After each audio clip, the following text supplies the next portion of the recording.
The House will come to order. Prayer by the chaplain.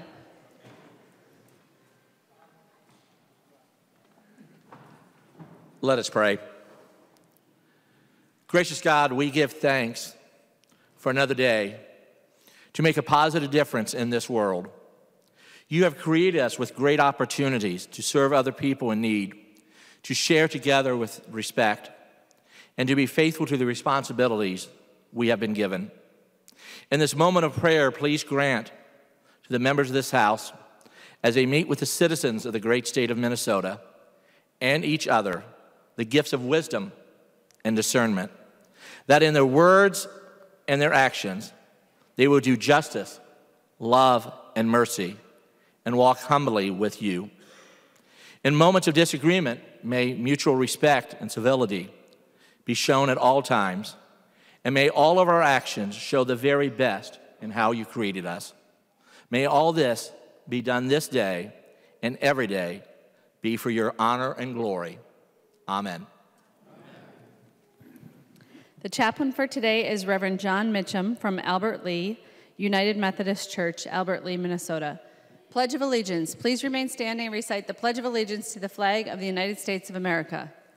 I pledge allegiance to the flag of the United States of America and to the republic for which it stands, one nation, under God, indivisible, with liberty and justice for all. The clerk will take the roll.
The clerk will close the roll.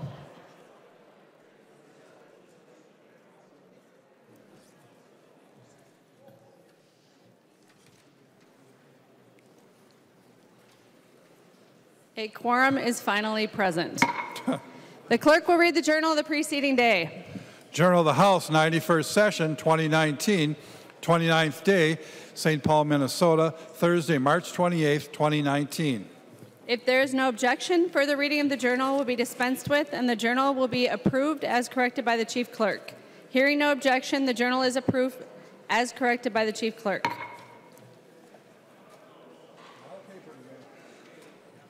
Comparison reports. There's a copy of this order of business on each member's desk. If there is no objection, the motions will prevail. Hearing no objection, the motions prevail and the substitutions will be made. Reports of standing committees and divisions. A copy of this order of business has been placed on each member's desk. If there is no objection, the reports will be adopted. Hearing no objection, the reports are adopted.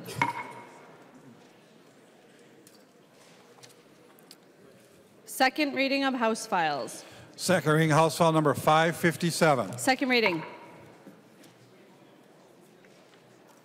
Second reading of Senate files. Second reading, Senate File number 1547. Second reading. Introduction of bills. The following House files have been offered for introduction today. The chief clerk will report the House files and give them their first reading. Introduction of first reading of House Files 2762 through 2792. First reading House files 2762 through 2792. Messages from the Senate. Message from the Senate. Madam Speaker, I have the honor to announce that the Senate has appointed to a committee of 5 members of the Senate to act with a light committee on the part of the House to escort the Honorable Tim Walz, Governor of the State of Minnesota, to the House chamber on the occasion of the Joint Convention on Wednesday, April 3rd, 2019 at 7:00 p.m. Senators Eaton, Goggin, Isaacson, Rarick, and Rosen have been appointed as members of such committee on the part of the Senate. The message is signed Cal R. Ludeman, Secretary of the Senate. Message to the House. Madam Speaker, I hereby announce the passage by the Senate of the following House file herewith returned as amended by the Senate, in which amendments the concurrence of the House is respectfully requested. House File number 400, an act relating to health. The message is signed Cal R. Ludeman, Secretary of the Senate.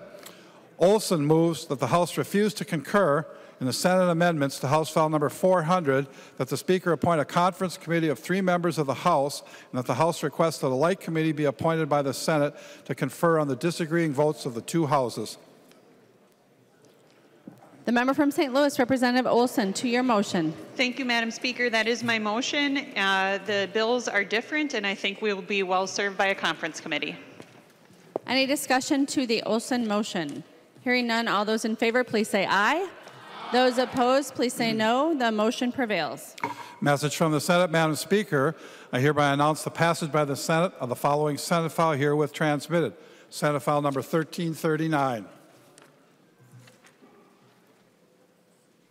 First reading of Senate files. First reading of Senate Files number 1339, an act relating to transportation.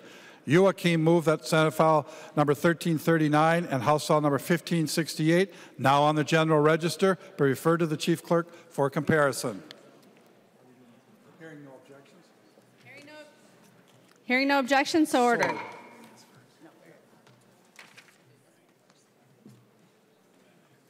Calendar for the day. First bill on the calendar for the day is House File 2265. The clerk will report the bill. House File number 2265, number 3 on the calendar for the day, an act relating to human services, the first engrossment. The member from Ramsey, Representative Pinto. Thank you, Madam Speaker. Members, House File 2265 relates to background studies and disqualifications for Department of Human Services licenses. So there's a background study that is conducted when somebody applies for a license, and there's a disqualification that occurs when that person is convicted of certain crimes.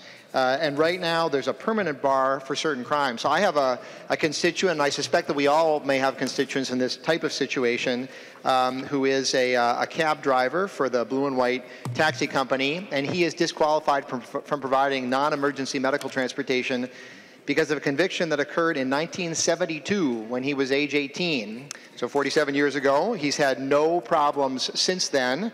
And we heard both from him and from his employer in committee. The employer said that, this has been a very good employee. And in fact, the shift in their business, they want to do more of this non-emergency medical transportation. Again, this can apply in all kinds of areas. Members, it occurs to me, and I think to those as this bill has passed through both bodies, that when a certain amount of time has passed, we should at least allow for the possibility that somebody may be able to apply for a license and receive it. So what the bill does is says that after 20 years, that then the department may consider granting a set-aside of the disqualification, allow somebody to receive a license. There's no requirement that they do so, simply allowed to do so if the circumstances support that. Grateful to have bipartisan support and for the opportunity to allow people to contribute to our society and to the economy when 20 years have passed since the conviction, much less 47 in the case of this individual. So members, I'd ask for your support of House File 2265. Thank you, Madam Speaker. There are no amendments at the desk. The clerk will give the bill its third reading. Third reading, House File number 2265. Third reading. Discussion to the bill. Seeing no discussion, the clerk will take the roll.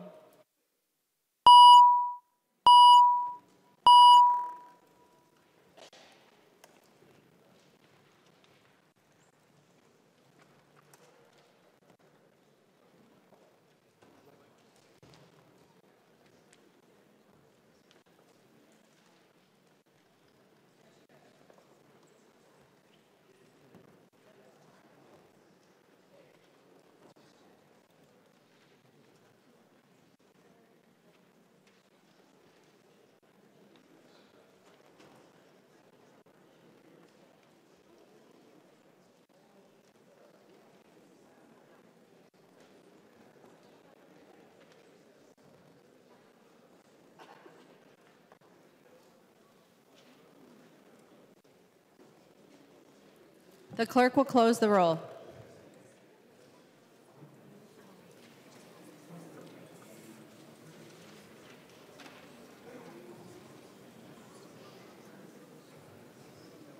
There being 73 ayes and 54 nays, the bill is passed and its title agreed to. The next bill on the calendar for the day is House File 2276. The clerk will report the bill. House File number 2276. Number 4 on the calendar for the day, an act relating to the environment. I recognize the member from Ramsey, Representative Wazlawik, to your bill. Thank you, Madam Speaker. Members, House File 2276 is a proposed ban of the chemical trichloroethylene, otherwise known as TCE. TCE is a known carcinogen used as a solvent for degreasing metals as an intermediate chemical for manufacturing other chemicals and is found in consumer products such as paint strippers, adhesives, and spot removers. Research has found that TCE has the potential to cause fetal heart defects and may impact the development of the immune system in early life. TCE may also harm the central nervous system, kidneys, liver, and the male reproductive system. Long-term exposures may increase the risk of certain types of cancer, including liver and kidney cancer and non-Hodgkin's lymphoma. Members, a company in my district has been emitting higher than permitted levels of this carcinogenic chemical into the air in a residential area since at least 2002. Their facility emitted more than 100 tons of TCE in calendar year 2018, despite the fact that they were supposed to be emitting under 10 tons per year. You should have received a copy of the area of concern, or should be on the way to your desk right now, that was put together based on computer modeling done by MPCA and MDH. The map shows the area of concern that has been exposed to TCE levels above health benchmarks developed by the Minnesota Department of Health. In the map, you'll notice there are 2 schools and a golf course within the area of concern. There are also 5,500 people living in the area of concern, and homes very close to the facility, including some on the same street as the facility. That's 5,500 residents who are worried about how these exposures might have impacted their health. Some of you were in committee when a member of the impacted community, Sherry Smith, shared her story. I want to share a little bit about what she said for those who weren't in the committee. She said, "I've lived in my home for 18 years, and I've raised my 3 children there. I live less than a quarter of a mile from the plant. I now am going to worry if my children are going to develop cancer in 10 years, in 15 years. And again, the extent of the damage to families, to health of the citizens in these areas, it's not known. The exposure has occurred, though. That part is factual. It's happened. It's too late for my community. The exposure has happened. But I'm asking for your support so that this does not happen to others." Members, today we have an opportunity to do something about this issue. So I would encourage you to please join me in voting green on this bill, and let's help ensure that the people of Minnesota will not have their health and their well-being endangered by this toxic carcinogenic chemical. There's an amendment at the desk. The clerk will report the amendment. Wazlawik moves to amend House File number 2276 as follows. The amendment is coded A1. Representative Wazlawik.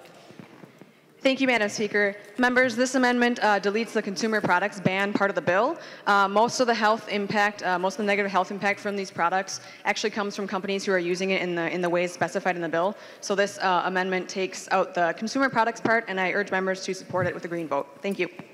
Discussion to the amendment. Seeing none, all those in favor of the amendment, please say aye. Those opposed, please say no.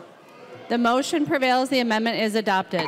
There are no further amendments at the desk. The clerk will give the bill its third reading. Third reading, House File number 2276 as amended.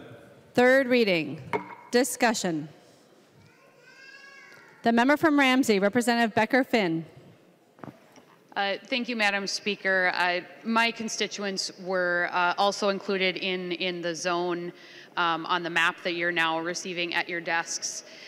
So again, this came about because of a company, Water Gremlin, located in White Bear Township, and just to reiterate what Representative Wazlawik spoke to, there's not much that can be done to protect our constituents in this area from the exposure they've already had to this chemical. And so what this would do would protect everybody else's constituents from this chemical.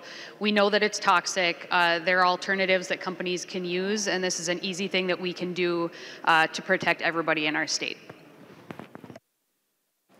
Further discussion to the bill. The member from Ramsey, Representative Fisher. Thank you, Madam Speaker. I also rise in support of this bill. This is a chemical that also impacted some of the residents in my district. One of the reasons I'm supporting that we should be banning TCE is there are other less toxic chemicals out there that will replace most of the industry uses out there. So I would encourage a green vote on it. Thank you. Further discussion. Seeing none, the clerk will take the roll on the bill.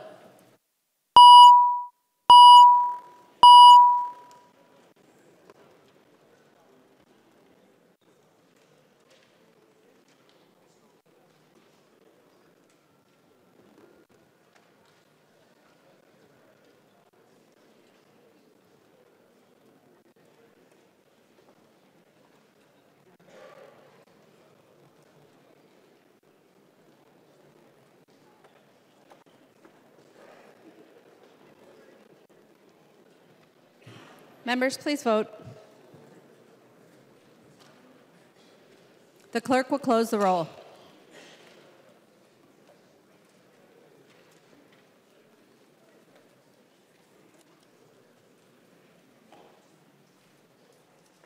There being 120 ayes and 7 nays, the bill is passed as amended and its title agreed to. The next bill on the calendar for the day is House File 495. The clerk will report the bill. House File number 495, number 1 on the calendar for the day, an act relating to housing.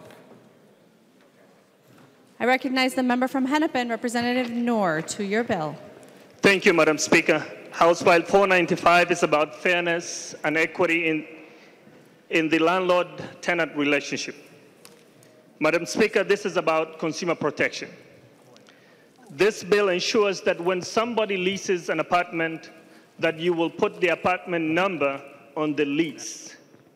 Madam Speaker and members, many individuals in my district and throughout the state are being asked to sign a lease, for something that they don't know what they're signing for, and being taken advantage by landlords who don't want to give them what they have asked to pay for. So this requires that a unit to be identified on the front page so that you know what you are paying for. The second issue that we are trying to fix is when you sign a lease that you have signed for a full month does not mean that you're going to be vacating the apartment 2 weeks or 3 weeks prior to the end of that lease.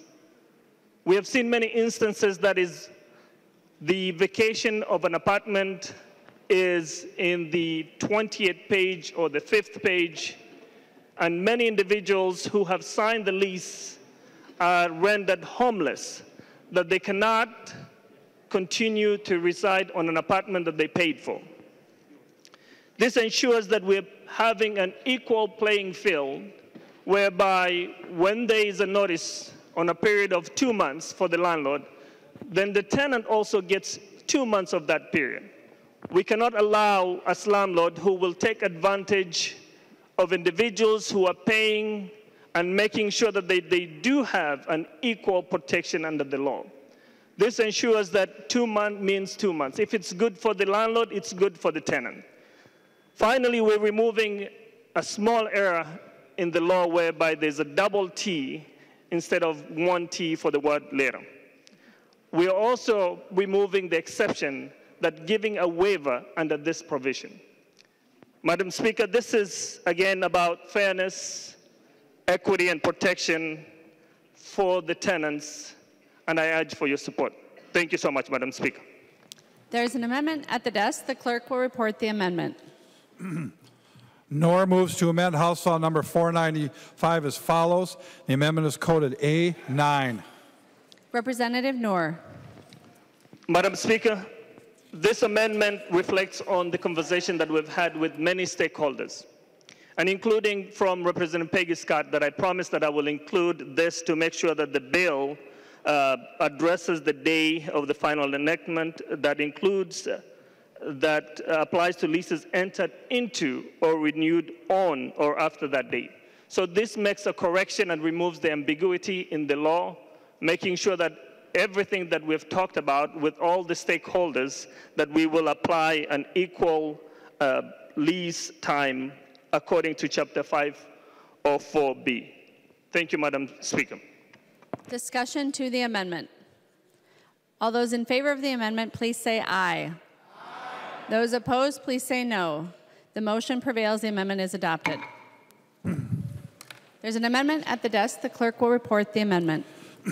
Munson moves to amend House File number 495 as amended as follows, and the amendment is coded A19-0129.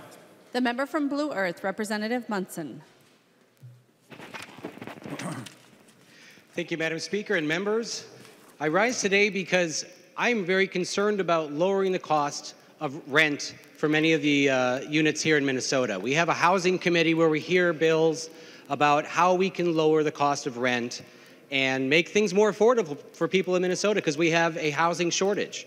And yet this bill directly will raise the cost of rent in Minnesota. This bill will make less rentals available in Minnesota because it changes the notification period. It does a lot of different things in this bill, and it takes the tools away from landlords to allow them to lower the cost of rent for tenants. And this first amendment that I'm introducing, the 129 amendment, would delete Section 3 of the bill, which is on page 2 of the bill.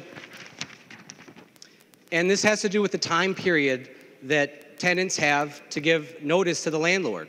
So I moved to the University of Minnesota when I was 17 years old, and I got a job managing a 22-unit apartment building on campus. Not managing it the first year, I was doing all the maintenance. But the second year, when I was 18, I was in charge of managing this building. And at the University of Minnesota, what Representative Noor failed to mention is that right around the university, there is a major shortage of housing. In fact, all of the rentals at the U start on September 1st and go to September 1st the next year. And that means, and because there's such a shortage of housing, almost all of the rentals have already been signed for lease for September, January, and February of this year. And when you're managing a large building, and you know that the people that you've approached and they don't want to renew their lease, as a landlord, you don't know what condition the property is going to be in August when that tenant moves out. And so because you don't know what condition the property's in, you can't guarantee that it's going to be ready for move-in on September 1st. And when there's large apartment buildings that have the same two-bedroom style apartments, same square footage, and you sign a lease with a tenant, you should be allowed to lease them a property where they know it's a two-bedroom unit, but they don't know the exact apartment number. Because you can't guarantee 9 months ahead of time that that place isn't going to have the carpeting fixed, painted. We don't know how much work is going to have to go into that unit. And in order to keep the property costs low, we allow some flexibility in this. And this is a negotiation between the tenant and the landlord. When you're going to school at the University of Minnesota, you don't just learn stuff in college, but you learn stuff in real life. And part of that is when you're 18 years old and you sign a lease, that you have to read the lease and understand what the lease says. And in order to lower the cost of rent, landlords should be allowed to have this tool, this ability to lease out property units and lease out 80% of the units for September 1st, knowing that they know those will be ready. And for the other units, they might have to sit empty for the entire month of September so that they can paint and carpet and do all this other maintenance on the property so that we create safe housing for students. So this bill, members, deletes Section 3, which is the time period to notice or quit for rent. I'm sorry, hang on one second. I got my amendments messed up here. This section for notice, well, now that I got to tell you about the first part of the bill that I didn't like, this period has to do with the notice period to quit. One of the things that's really important when you're leasing an apartment is after your tenants have been there for a year, a lot of them go on to a month-to-month lease, or you ask them to sign another one-year lease. Now, when the housing market's doing really well and the economy's doing really well, a lot of tenants like to buy houses. And when tenants come to me and they say, look, I don't want to sign a year lease, but I'd like to start shopping for a house, can I go month to month? And normally when landlords change their leases to go on a month-to-month term, they have to increase the cost of rent because the risk to the landlord of having a vacant unit is higher. So in order to keep the cost of rent low, landlords will ask the tenant, can you just give me a 90-day notice that you're going to end your month-to-month lease so that I can start shopping for tenants?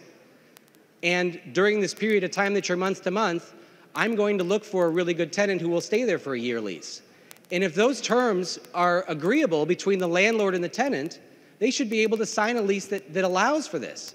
But this provision in the bill says that if the landlord has a 30-day notice, that the tenant would also have a 30-day notice. And I'll be honest with you, people that are shopping for apartments with less than 30 days notice are typically not the most organized of tenants.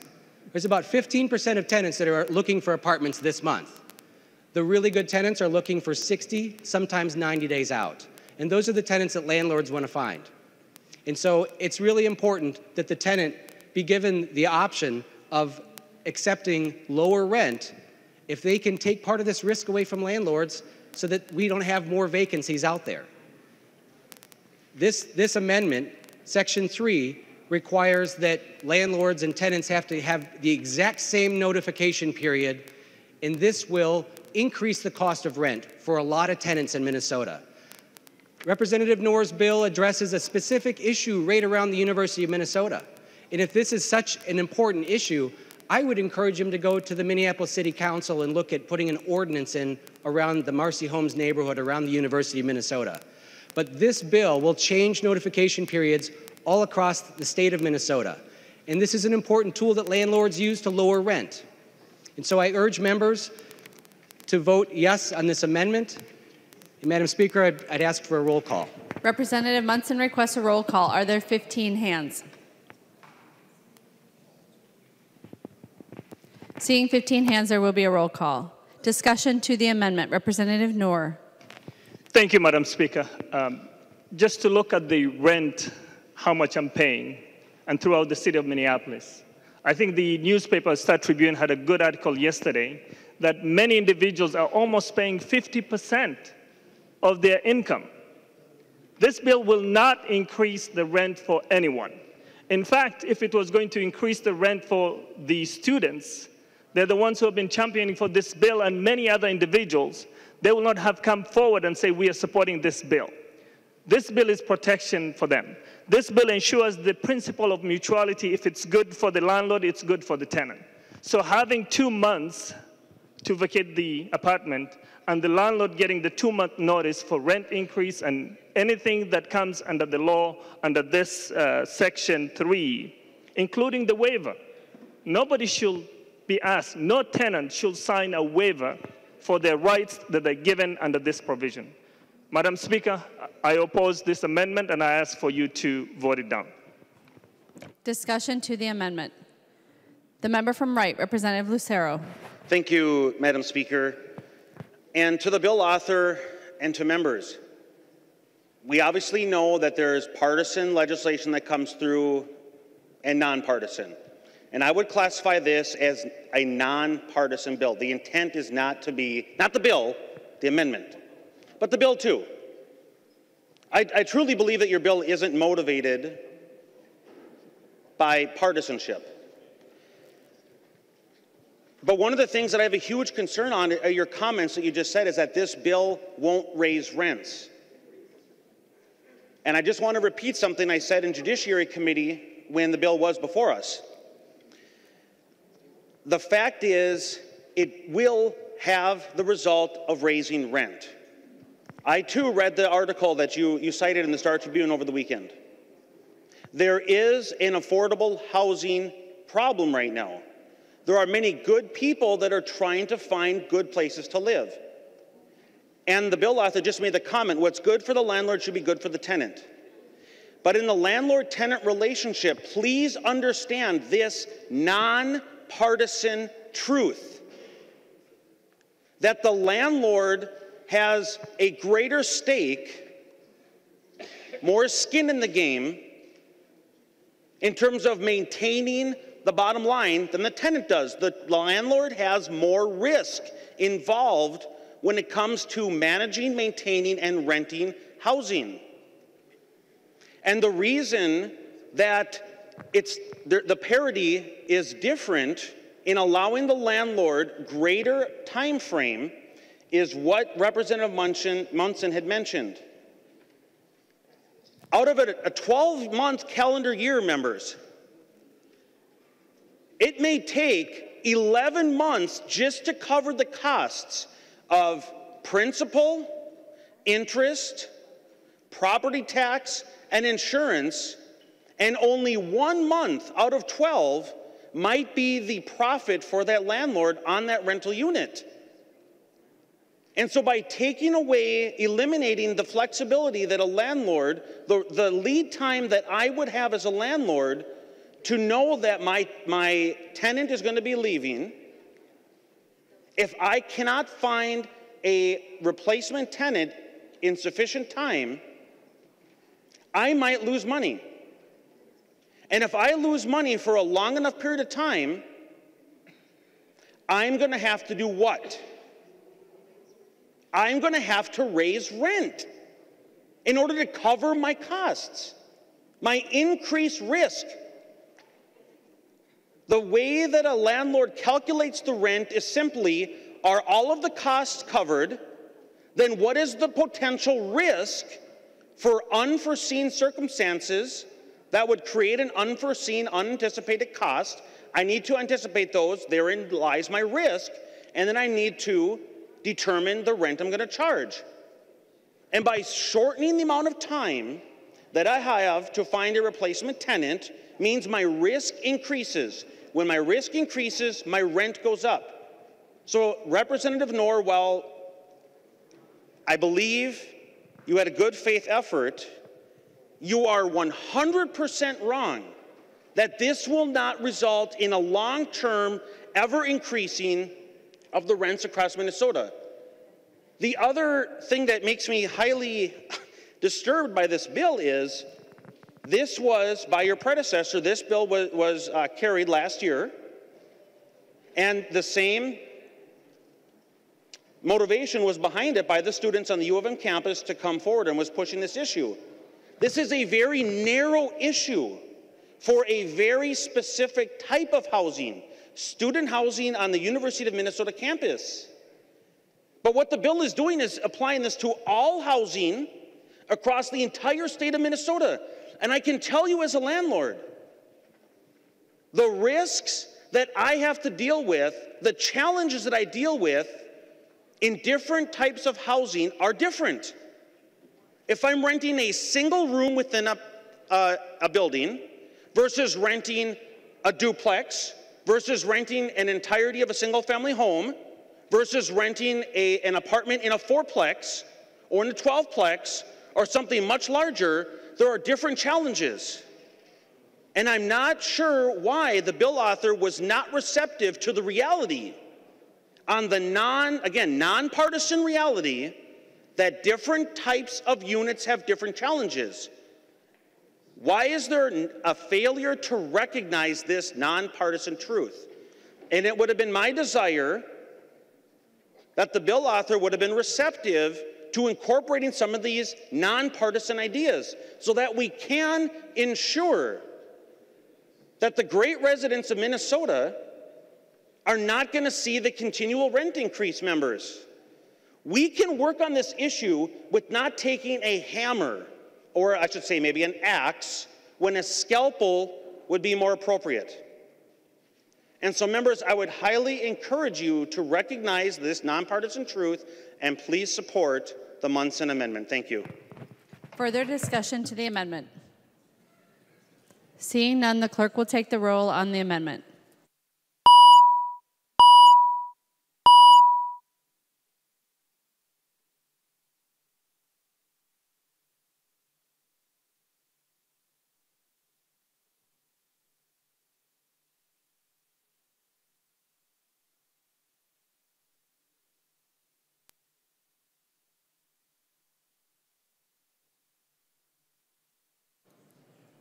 The clerk will close the roll.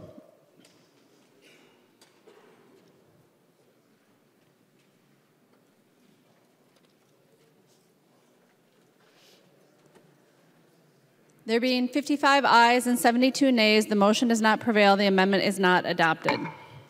There's an amendment at the desk. The clerk will report the amendment. Munson moves to amend House File Number 495 as amended. The amendment is coded A19-0143. Representative Munson. Thank you, Madam Speaker and members. I'm disappointed that we're raising the cost of rent on tenants in Minnesota. I really thought we could understand that this shouldn't just be a bill brought forward by lobbyists, that we should actually be discussing this. We had a healthy debate in committee. I was able to stop one amendment that would have actually applied this to existing leases, and that was really a scary amendment. This amendment, members, this admits that the notice for raising someone's rent actually should be the same from landlords and tenants. I understand Representative Noor's issue where tenants are upset that the landlord can raise the rent with only 30 days, but yet upon receiving that notice, I can't decide I'm going to move out because the notification period might be 60 days. So this amendment allows the provision in this bill to be about raising rent and making sure that there's parity between landlord and tenants on the amount of time required for raising the rent. But it removes this provision that tenants and landlords should not be able to negotiate terms of a private contract that allow the landlord to lower the rent if the tenant will give them more notice. This provision is really important, and I don't think that people are paying attention to how much landlords use this tool to lower rent in Minnesota.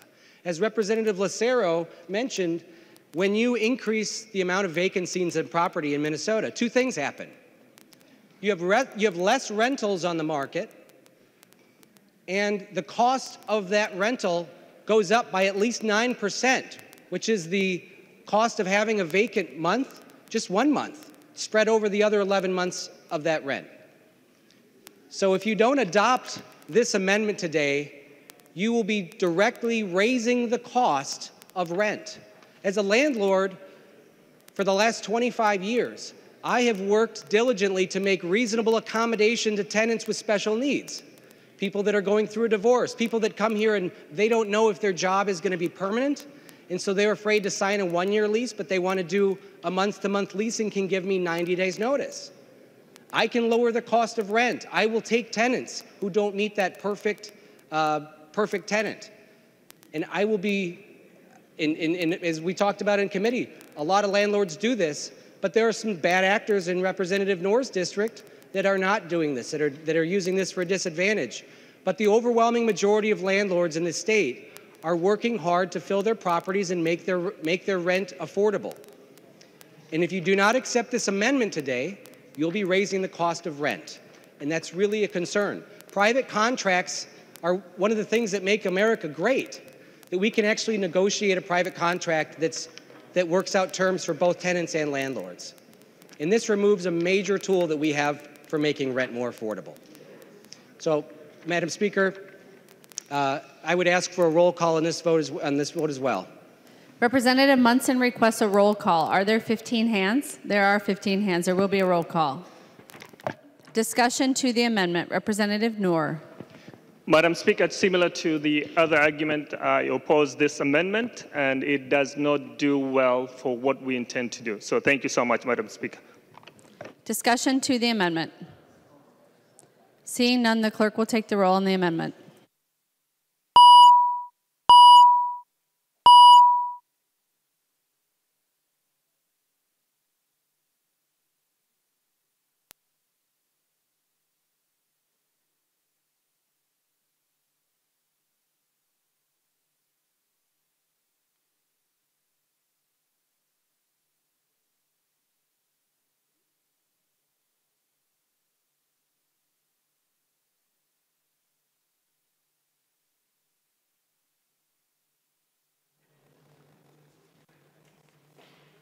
The clerk will close the roll.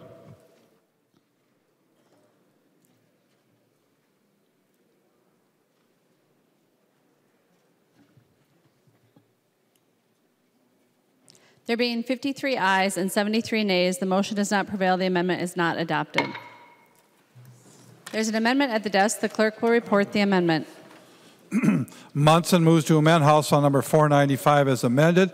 The amendment is coded A19-0316. Representative Munson. Thank you, Madam Speaker. Third time is definitely going to be a charm here. I can feel it. So this bill gives Representative Noor everything he wants here, except if a tenant and a landlord want to agree in writing that this flexibility should be allowed so that the landlord can lower the rent, especially when we're dealing with tenants that have special needs. They need an apartment that's month to month. And landlords want to give them that accommodation so long as their notification period is longer, so they can look for tenants. All I'm asking here is that two private citizens be allowed to agree in writing, in a contract, with disclosure to the tenant, so that they know what they're signing. That's all we're asking, for a private contract, so that a landlord can make reasonable accommodation with tenants to lower the cost of rent in exchange for the tenant giving them a longer notice period because they have a special need that they're asking the landlord to meet. This provision just asks that the tenant be allowed to have this in writing and say, I agree that I am giving you more notice in exchange for lower rent. That's all that I'm asking. This bill is going to have a major change on rental in Minnesota. You're going to have more vacancies, and you're going to increase the cost of rent on tenants around the university and everywhere across Minnesota by taking this important flexibility away from landlords and tenants to negotiate a private contract. Here's big government moving in. This is where government starts creating problems, and then 2-4 years from now, we'll come back and wonder why we're having all these vacancies. Why is the vacancy rate going up to 7 or 8% in Minnesota?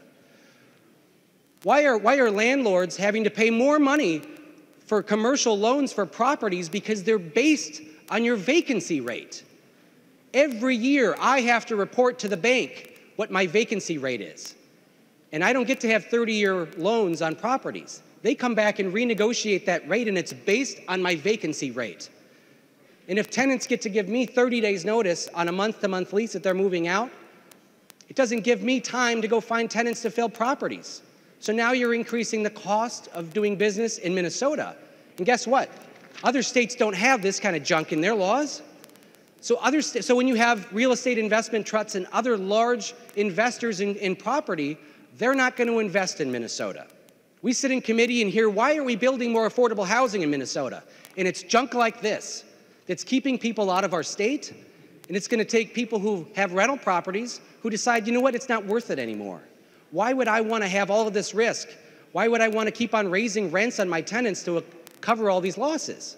So this bill simply says that you're allowing private individuals to negotiate a private lease, as long as this is called out and the tenant waives this ability, and that they say that they can have a longer notice period. That's all we're asking. So please vote yes on this bill, on this amendment. Madam Speaker, I'd ask for a roll call as well. Representative Munson requests a roll call. Are there 15 hands? There are 15 hands. There will be a roll call. Representative Noor.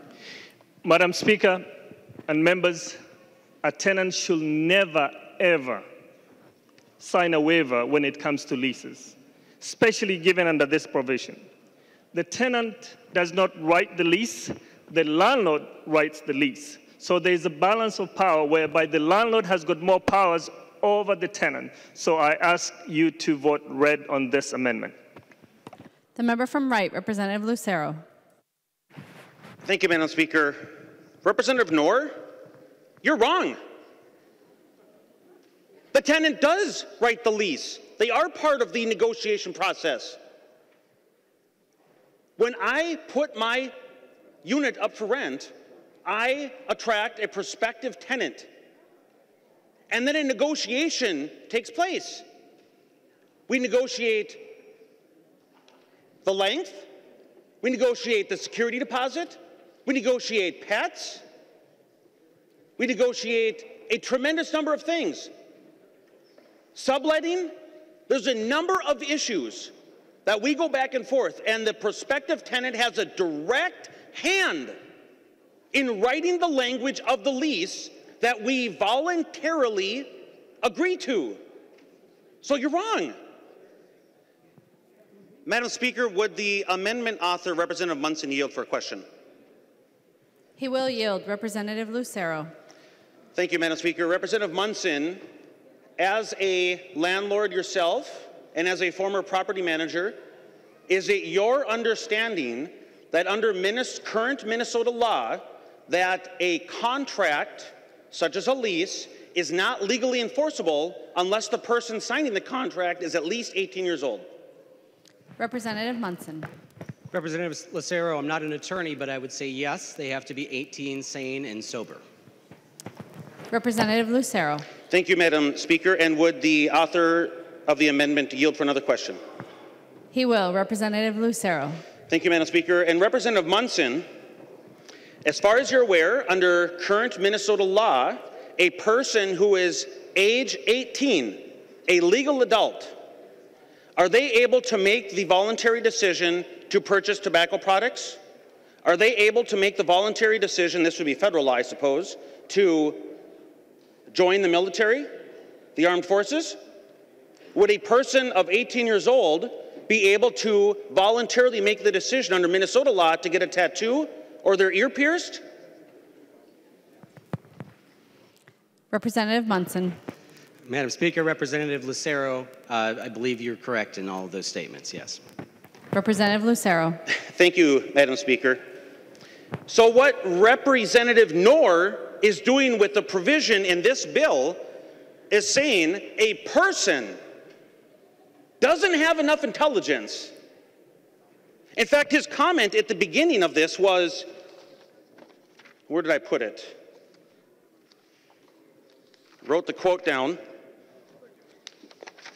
and now I can't find the quote. But something to the effect of, people don't know what they're signing. Well, if people don't know what they're signing, then they shouldn't sign it if they're 18 years old.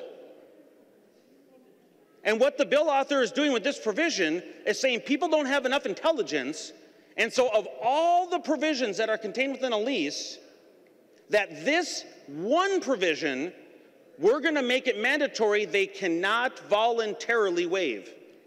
But they have enough intelligence to do all these other things, join the military, buy tobacco products, do many other things.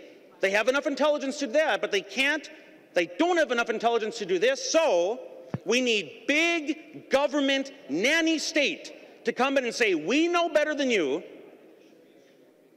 and we're going to make sure that you cannot make a decision on this aspect. Members, I highly encourage a green vote on this amendment. Thank you. Representative Munson. Thank you, Madam Speaker, and I want to respond to Representative Noor as well when he said that you don't waive your rights, or that tenants shouldn't waive their rights. And tenants waive a lot of rights when they sign a lease to live in a property. They may waive their rights to have a 200-gallon waterbed or hang a 40-pound disco ball from a ceiling. They may waive their right in my properties to have a keg at a party, because I like to ban kegs around the university because it typically involves parties. And so they waive a lot of rights. And the lease is actually goes through and talks about what your rights are and what you can do and what you can't do. That's the whole point in having a lease. It isn't just about how much it costs, but there's a lot of provisions that are in a lease that are important. And flexibility is very important.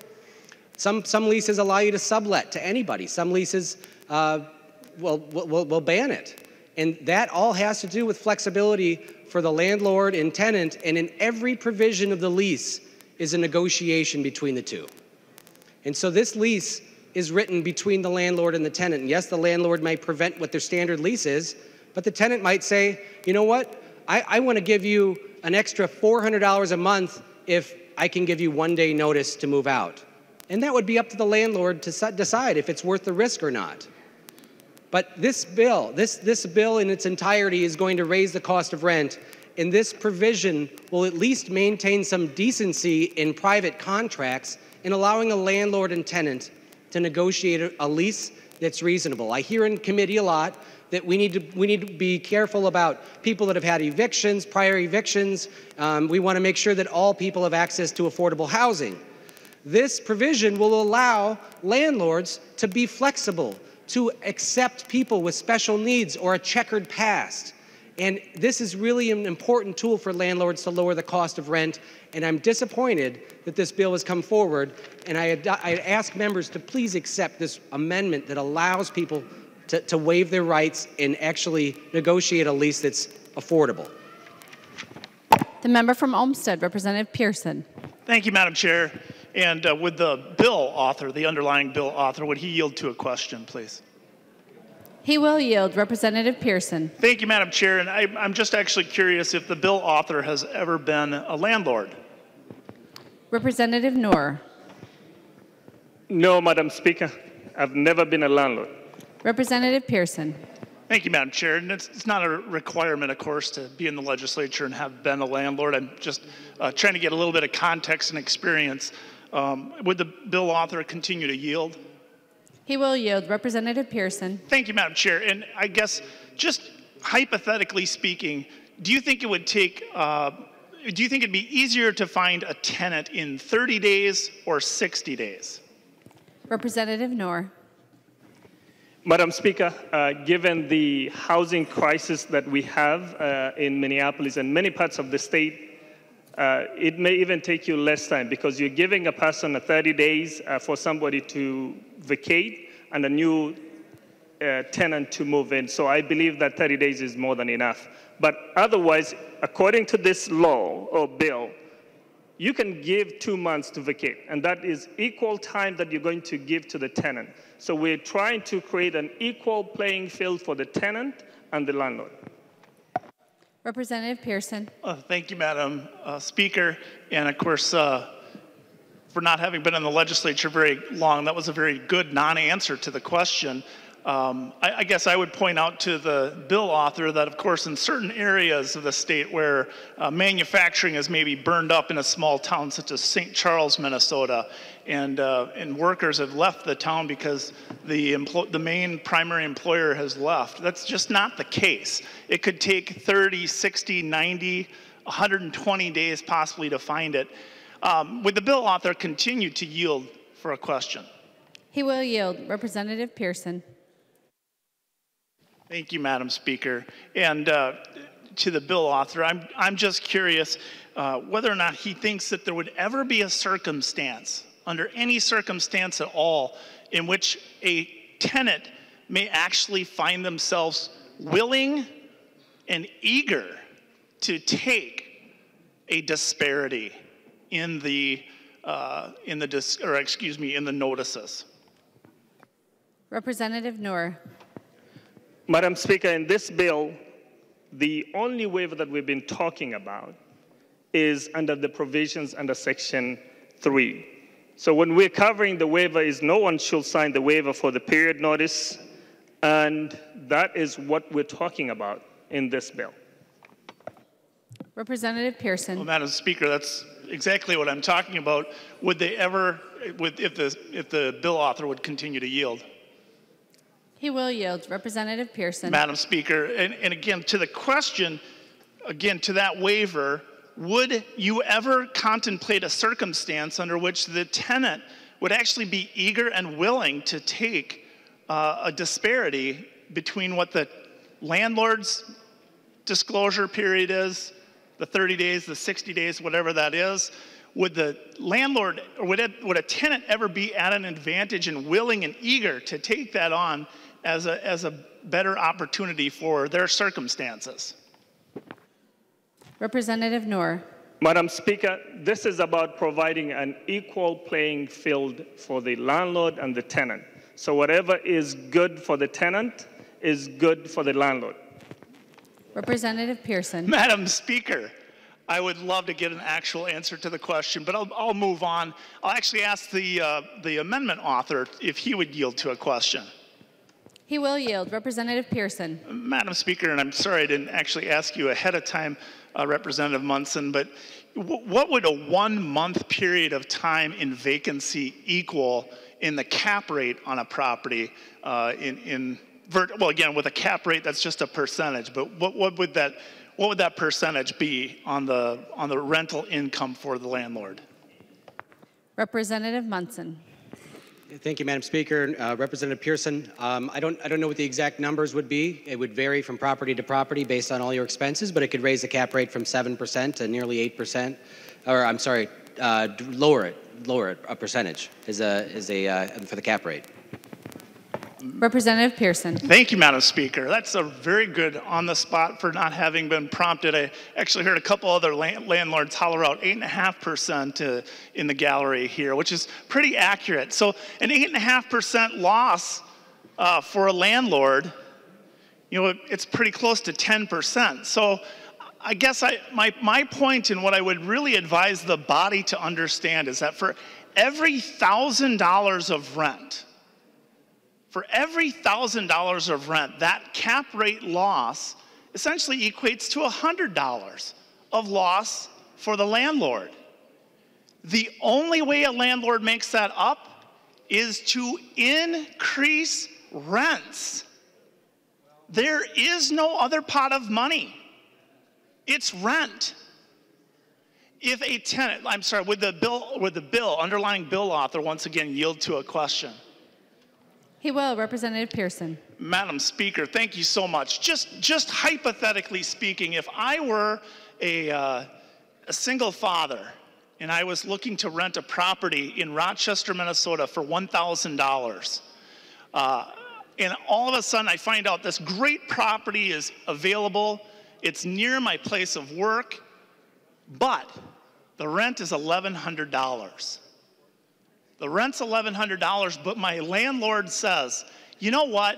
If you're willing to allow me 60 days notice, and I only have to give you 30 days notice, I'll lower that rent to $1,000. I've been struggling to find properties for a lot of my clients in the Rochester community that could rent for that type of money. But that real life scenario, if that were in place, Representative Noor, are you willing to remove that ability for me, the potential tenant, to negotiate that term within my rent so I can get an affordable place that works within my budget, even though I know I'm going to stay there for over a year and I don't really care about these waiver periods? Representative Noor. Madam Speaker and members, nobody should be taking advantage of the tenant by telling them to sign a waiver that we're going to lower your rent. We have seen this many instances whereby many people, low-income individuals, veterans, students, are being taken advantage of by slumlords. So this bill, by putting the non-waiver, ensures that no one will take advantage of the individuals who are in need for housing, who are in need of protection. So no, I believe this will ensure an equal playing field, and also based on principle of mutuality, which I think the courts will always look at the face value of that lease and say, if you are the drafting landlord, then you should get an equal period with the tenant. So that's why I believe that allowing somebody to have less for rent because you're going to give them a 2 months versus 1 month is not a good idea. Representative Pearson. Thank you, Madam Speaker. And there it is, the voice of big, big, big St. Paul government telling you meager citizens of the state of Minnesota what's best for you. If you can't afford the rent, too bad. We think you can't negotiate on your own. You are not capable, and you're going to be taken advantage of no matter who you are or where you live. Madam Speaker, this is a slap in the face to all the citizens of this state. This is big government telling you you have no idea and you can't negotiate terms that are beneficial to you. Shame on anyone who says those types of comments. We have a well-educated, strong workforce. These people work hard. And in the words of a presidential candidate, the rents are just too high. This is a way to keep rents lower. This is an opportunity for landlords to make a plan. This is the opportunity to make sure those cap rates are low. Vacancy rates are low. I'm sorry, we want cap rates to be high. Thank you for the smile. Thank you, Madam Speaker. Member from Ramsey, Representative Mahoney. Thank you, Madam Speaker. And to the previous speaker, that's the same baloney that they used to keep unions out of every place they could. You're making an argument that's 150 years old and would have destroyed the middle class. Come up with a new argument. Don't use that same old, oh, we don't want anybody to tell us or help us how to do things. We're so smart. You're so smart. You can do it all yourself. You don't need collective action. Same argument. Was bad back then. It's bad today. The member from Hennepin, Representative Hassan. Thank you, Madam Speaker. And members, I rise in support of this bill. And this conversation is going from we're keeping the rents high versus we're protecting people. Well, guess what? We can keep people safe and protect predatory practices that put them outside. I come from a district where we had tent city. 300 members of our community were sleeping outside in the cold weather because sham landlords took advantage of things that they didn't know, put in their leases on things that they didn't know, and they ended up being evicted. Well, guess what? I was elected to protect people, to protect students, seniors, poor people, people who look like me, and people who look like all Minnesota. So this notion that we're keeping rents high is bogus. It's false assumption that we're keeping rents high. We're not. We're protecting citizens of Minnesota, and that's what we were elected for. If you are not, shame on you. Further discussion to the amendment? Hearing none, the clerk will take the roll on the amendment.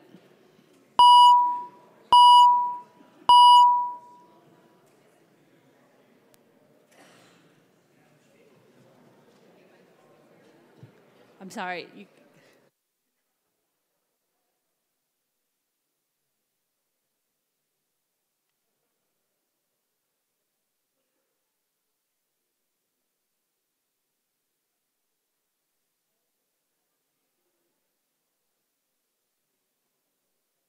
The clerk will close the roll.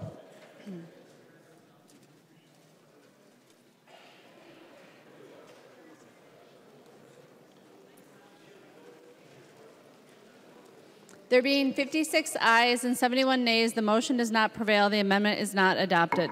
There's an amendment at the desk. The clerk will report the amendment. Munson moves to amend House File Number 495 as amended.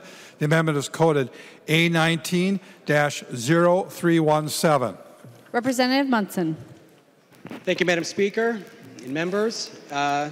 Fourth time is a charm. This amendment simply goes after the first provision of this bill, which, as I discussed at the very beginning when I stood up, this bill would require that the written lease has to identify the unit being rented. And as I discussed earlier, around this is mostly an issue with large apartment buildings with high turnover in the same month. And as I discussed earlier, around the University of Minnesota, I don't know how landlords are going to comply with this bill without having 100 apartments empty for the month of August and kicking all these students out onto the street early so that they can actually lease the right properties. When rental records show that 80% of the units are able to be turned or go in and clean up and paint and maybe recarpet a couple in a 1 week period, this bill would require that all tenants who are signing leases months in advance are given the exact unit number that they're going to lease. This, again, is a tool that tenants use, and the students and landlord are both aware of this. And they say, you're going to rent a 2-bedroom unit, but I don't know which one is going to be available because I don't know which one's going to be undamaged 9 months from now.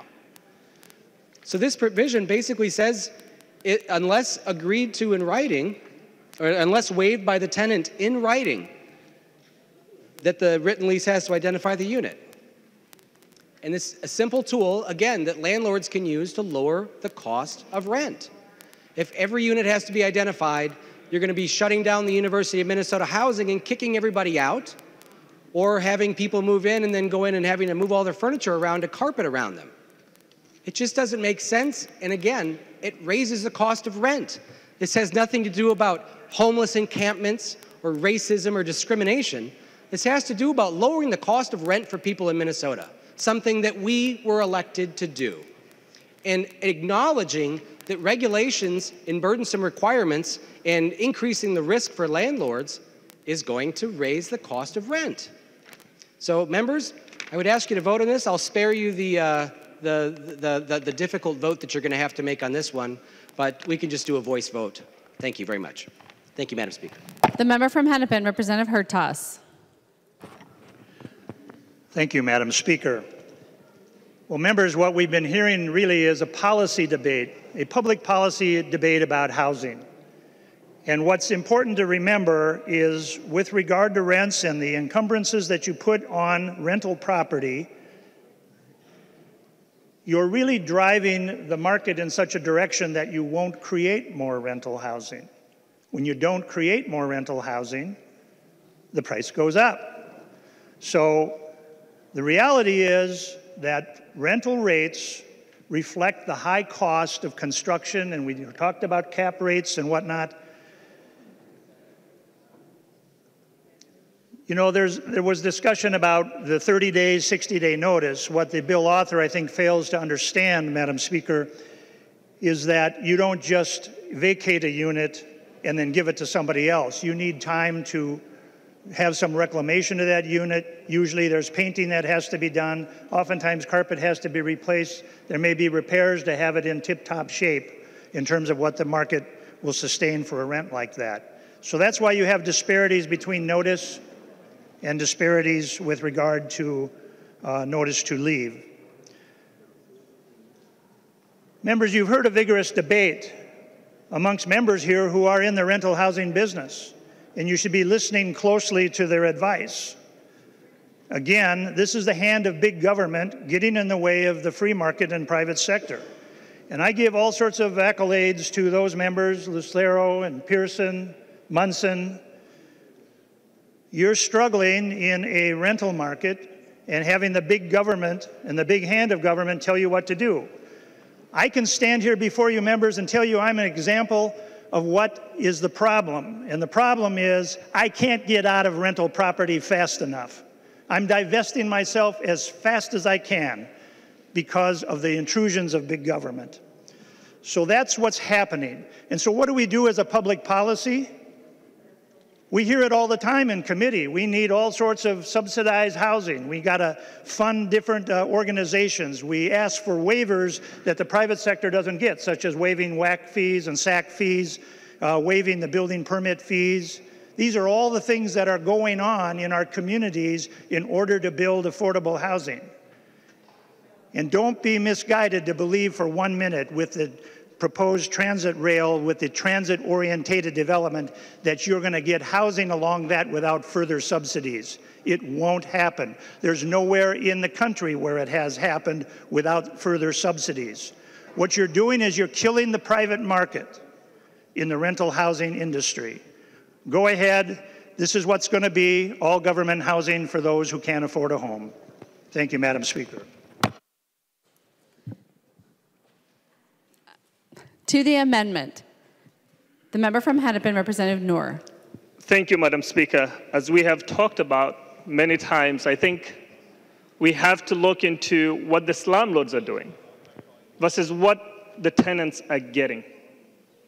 Members, you need to pay attention to what's happening. Are we supporting the slumlords, or are we standing with the tenants and giving them their rights? So I oppose this amendment. The member from Olmsted, Representative Pearson. I guess everybody who rents out property is a slumlord in the state of Minnesota is what that statement actually is loaded with context of. Would the chair of the Higher Education Committee, Representative Bernardi, would she yield for a question? She will yield. Thank you. Pearson. And just quickly, I actually am completely curious on this.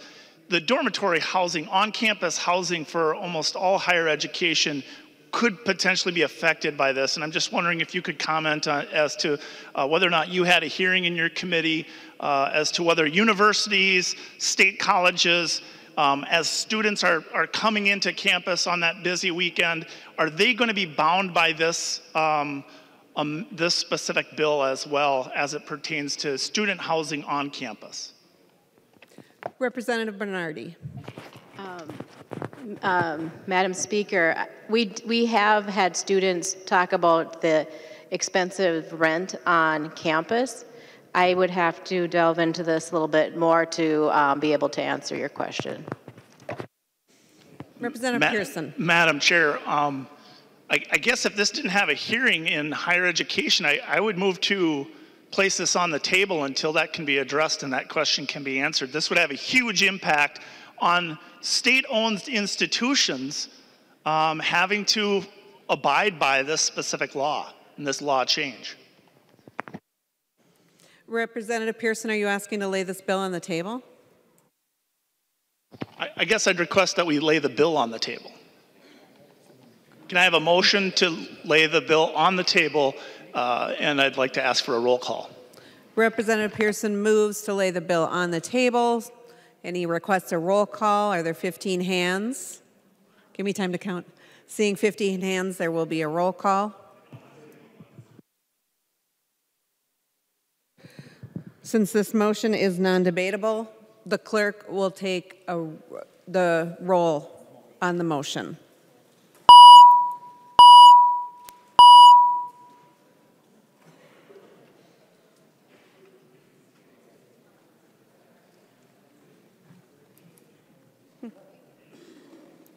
I can't vote.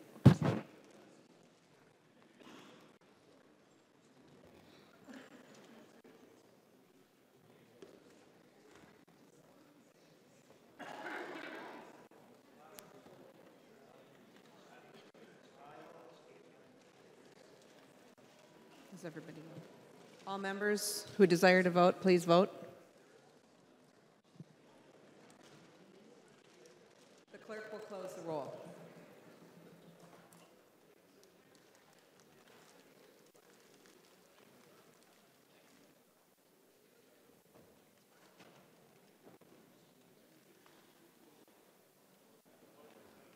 There being 54 ayes and 71 nays, the motion does not prevail. To the Munson amendment. Madam Speaker, I have the floor, correct? Representative Pearson. Well, thank you, Madam Speaker, and I guess I'm kind of shocked. I was just curious what the answer to the question was, and I can't believe that we all voted, or a majority of us voted to not table this. I guess I wouldn't have minded consulting with RCTC's campus and their on-campus housing. The student housing at all kinds of universities here in the state of Minnesota. And I think we could have a huge negative impact to those housing circumstances, Madam Speaker. Thank you very much. Further discussion to the amendment? Seeing none, all those in favor, please signify by saying aye. Aye. Those opposed, no. The noes have it, and the amendment is not adopted. Next amendment. The clerk will report the amendment. Johnson moves to amend House File number 495 as amended. And the amendment is coded HO 495A11. I recognize the author of the amendment, Representative Johnson. Madam Speaker, members, this bill that we're discussing today and what my amendment is for is due to an issue in a small area of the state of Minnesota, a small area of the city of Minneapolis and in the Twin Cities around the University of Minnesota. In all the testimony we heard in committee, it all centered around the University of Minnesota Twin City campus. Not at Bemidji State, not down at Marshall, not up at Duluth, around the University of Minnesota. I tried in committee to just limit it to that area as best I could. That didn't work. But what this bill is going to do, it's going to drive rent up all across the state of Minnesota. And in greater Minnesota, we have a tough time with rental facilities already. We're shorthanded. We don't have enough rental properties for the workforce we need. We have companies that can come in or add on and expand their businesses, and they can't even open up the expansion area because they cannot get employees that are qualified because the employees they find cannot find a place to live. In greater Minnesota, our rental rates is a lot less than down in the metro area. So when people build rental units, it costs just as much in Blaine to build a 25-unit facility as it does in Baudette.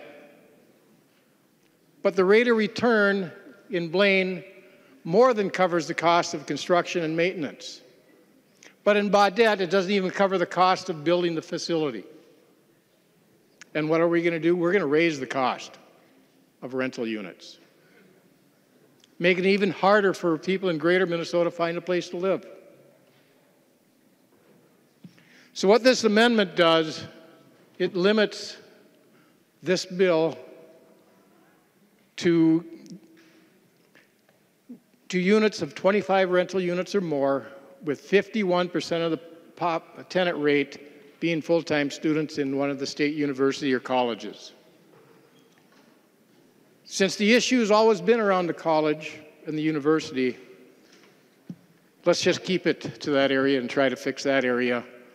Although unfortunately, it's going to cost this bill is going to cost the cost of education and to even go higher. I recognize the member from Hennepin, Representative Noor. Madam Speaker, I've heard many times that this bill will increase rent. I can assure you, the way the bill is written, it's not only about the University of Minnesota. It's about many places that are impacted by the same things that I've talked about. Madam Speaker and members, I oppose this amendment. Thank you so much. Representative Johnson. Members, I do ask for the roll call on this. A roll call has been requested. Are there 15 hands? Seeing 15 hands, there will be a roll call. You guys are fast.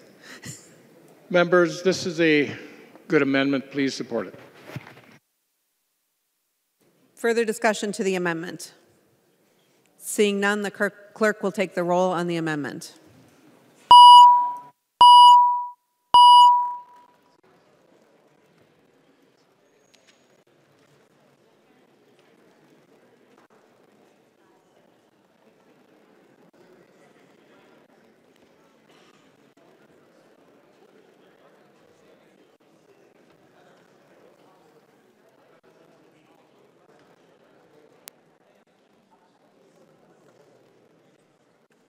All members who desire to vote, please vote.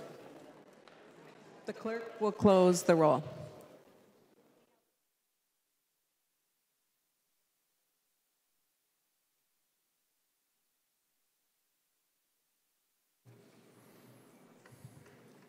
There being 52 ayes and 71 nays, the amendment is not adopted. Seeing no further amendments of the desk, the clerk will give the bill its third reading. Third reading, House File number 495, as amended. Discussion. Representative Quam. Thank you, Madam Speaker and members. So, will the author yield to a couple questions? He will yield. Representative Quam. Thank you, Madam Speaker. To the author, are all the solutions for Minneapolis the best solutions for the entire state of Minnesota? Representative Noor.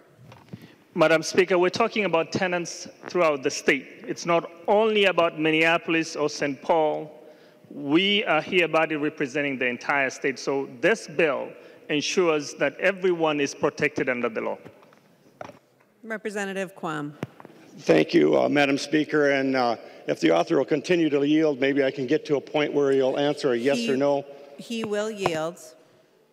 Thank you, Madam Speaker. Are all solutions for Minneapolis the best for the state of Minnesota? I believe that the member answered the question, but we will recognize him again. Representative Noor, please. Thank you, Madam Speaker. As I answered, we're not here just to represent Minneapolis. We're here to represent the entire state of Minnesota. And we collectively act on legislation that which is good for the entire state. Representative Quam. Thank you, Madam Speaker. Would the author yield to a question? He will yield. Representative Quam. Why did you not make this bill and have it address the Twin City campuses and those areas for student housing? Representative Noor. Madam Speaker, again, this is not about the students only. It's an issue that impacts every tenant who signs a lease not knowing which apartment they're leasing. And by the end of the day, they end up being given a place where they never signed for. So this is making sure that if you're signing a lease, you know which unit you're renting. That's just no-brainer for anyone who lives in the state of Minnesota. Representative Quam. Thank you, Madam Speaker. And this bill contains a whole lot more than that. We heard multiple amendments, but the one thing I heard was slumlords. I didn't hear affordable housing, because the solution for Minneapolis is not a solution for my area. probably for a lot of our areas. One size does not fit all. And I tell you what, I think a lot of the people in my district are not evil. Evil slumlords. The painting of all renters as being evil slumlords. No, we've got a lot of people in rural Minnesota. I know a person used to be in my district, is now in Representative Bennett's district. He goes around in small towns that have difficulties and problems because a lot of the housing is run down. He'll buy that housing, fix it up, and have it available so that a first-time buyer or someone that needs to rent can go in and rent. And that is a service not only to the people that are renting and leasing, it's a service to those small communities that need that revitalization. I'm sure there are a lot of larger communities that have areas of their cities that need revitalization. But apparently, what is good for Minneapolis is good for the entire state. I don't think so. And apparently, in your district, such evil people that are doing all the renting. They're all slumlords. They're just bad people. Frankly, I know a lot of people in my district and in neighboring districts that aren't bad, evil people. They care about their communities. They care about their tenants. And frankly, I have seen when there have been bad times, people come forward and help out their tenants, to help out the community. And these are good people. And frankly, if you want to make something to fix your districts up, then do that. But don't go and take and say the state knows best. The state should write the leases, write the contracts, just fill the names in and the address and a few little particulars. No, not every situation, not every individual's needs are the same. And by restraining and confining the option to have people come together, adults, legal adults that can make decisions, come together and negotiate and find something that works for them, that's good. And frankly, that helps with affordable housing.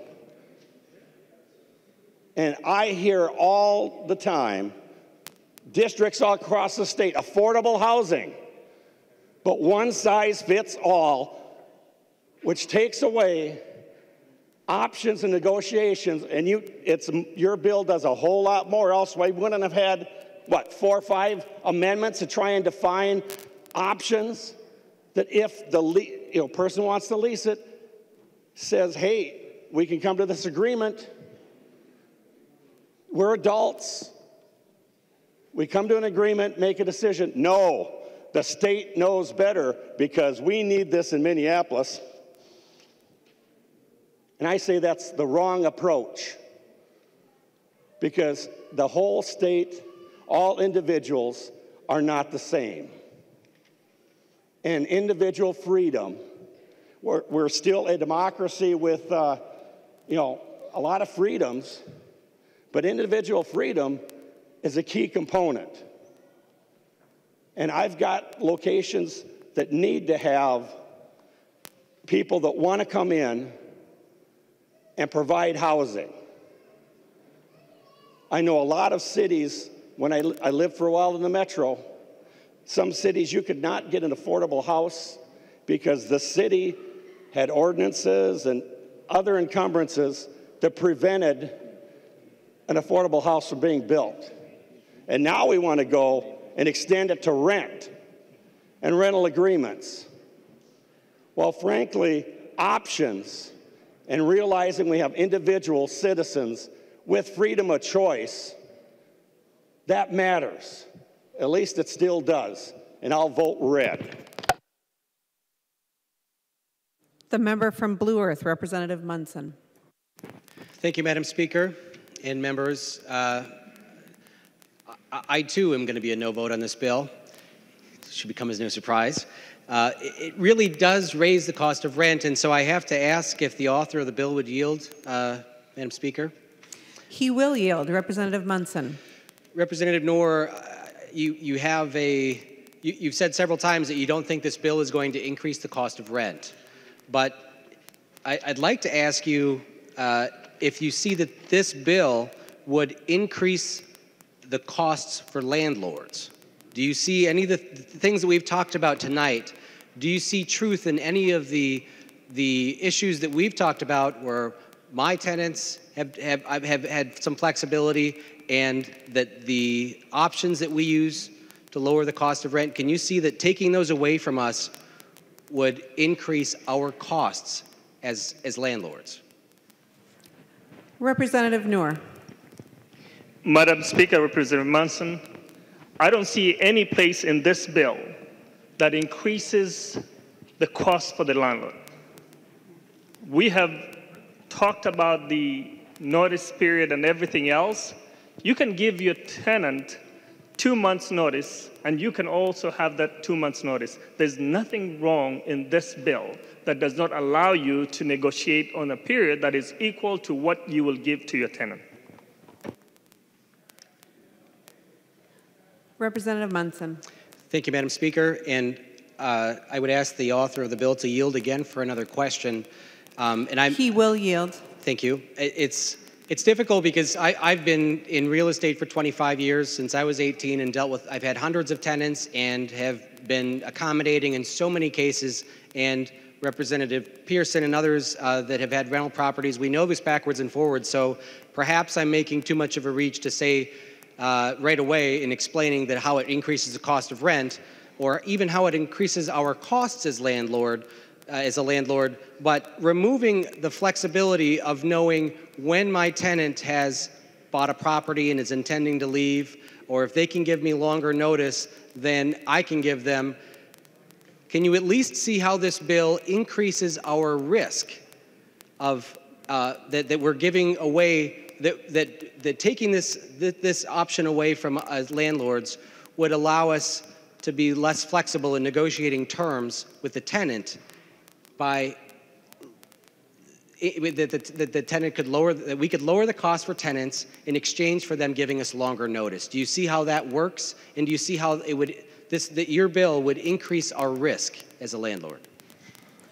Representative Noor.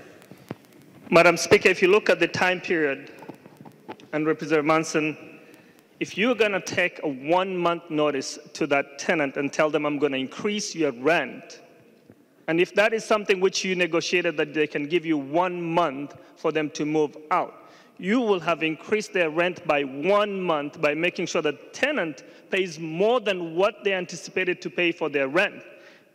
The incomes are going down and the rents are going up and up. So by doing that, it's actually impacting the tenants more than any other person in this bill. Representative Munson. Okay. Thank you, Madam Speaker. And Representative Noor, I did offer an amendment that would allow you to bring parity for notification of rent and notification from the landlord or from the tenant to quit, because I do think that's fair.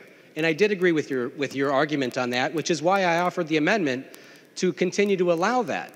But the examples that the members here have brought forward in dealing with tenants is being able to be flexible, to give tenants the option of a lower rent in exchange for providing us more notice. Because after all, having our apartments filled with tenants who are paying rent is the best way that we can reduce our costs. If we have vacant properties out there, if our vacancy rate goes up, we lose money. And if our vacancy rate goes up, our interest rates for buying properties goes up. If the vacancy rate goes up, large corporations and developers and investors and real estate investment trusts will no longer do business in Minnesota if the cap rate here is decreased because the vacancy rate goes up. So do you in any way see how your bill can increase the vacancy rate in Minnesota? Are you asking the member to yield? Yes, I'm sorry, Madam Speaker. I'd ask the member to yield and answer the question. He will yield. Representative Noor. Madam Speaker, Representative Munson, I don't see any provision in this bill that will increase the cost to the landlord. This is more about the tenant-landlord relationship by making sure that we've got equal playing field. Representative Munson. Thank you, Madam Speaker, and Representative Noor. I've tried to have conversations with you and explaining to you how this business works. But there are bad landlords out there, and you can call them slumlords.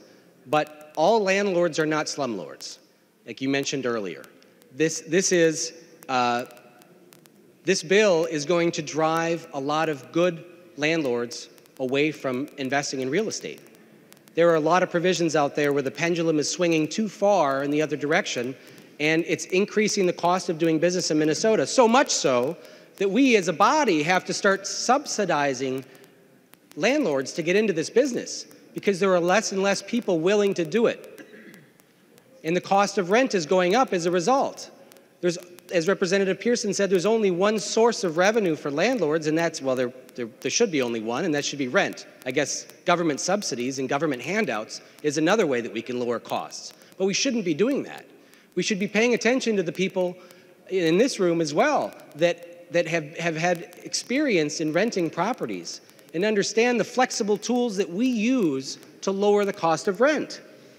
Like somebody who wants to buy a house, somebody who's going through a divorce, or in the first provision in your bill, as I explained earlier, where there's 30 units coming up for availability, but I know that at least a few of them need to have work done on them, and I don't know which ones they're going to be. So if I approach somebody at a homeless encampment and said, how would you like to have half-price rent in this unit come September 1st, but I don't know which unit it's going to be, but I'll give you half the, I mean, you can have half rent, because I need it filled by someone. And by the way, I'm going to give you 30 days notice that you have to vacate because I'm giving you half rent, or you can pay full rent. But that's the deal. It's being in a homeless encampment or having in a very affordable apartment, because I don't know which apartment's going to be available. And I just want to have somebody filling it and giving me something. That should be a tool that landlords can use to be flexible in creating leases for tenant. This is how we can lower the cost of rent. Give people flexibility. Give two adults the ability to negotiate a private contract. As Representative Quam pointed out, this is one step further to the government just writing the leases for us. Fill in the blank, connect the dots. Give a box of crayons to kids and let them fill in a lease in college campuses, like they apply for credit cards. Students are getting in trouble applying for credit cards too because they're 18 years old and they get a free Big Mac if they sign up for a credit card at a McDonald's. People need to learn how to take accountability for their actions. They need to learn how to read leases and read the small print. It's part of becoming an adult. But these provisions that apply to the University of Minnesota for you apply to all of Minnesota. In my district, where we are flexible, I have a rural farm site that I rent out on several acres, and there's nobody that wants to move into a farm site in January, so my tenant can't move out in the wintertime. That's part of the lease. We should be able to write leases that include terms that allow us to lower the cost of rent to reduce our risk, and in exchange, the tenant gets a lower rent. That's fair. You are drastically changing the rules out there with this bill to protect the lobbyists and a few people at the University of Minnesota that brought this forward to you, and it's disturbing because we have one Minnesota here. This isn't just Minneapolis expanded.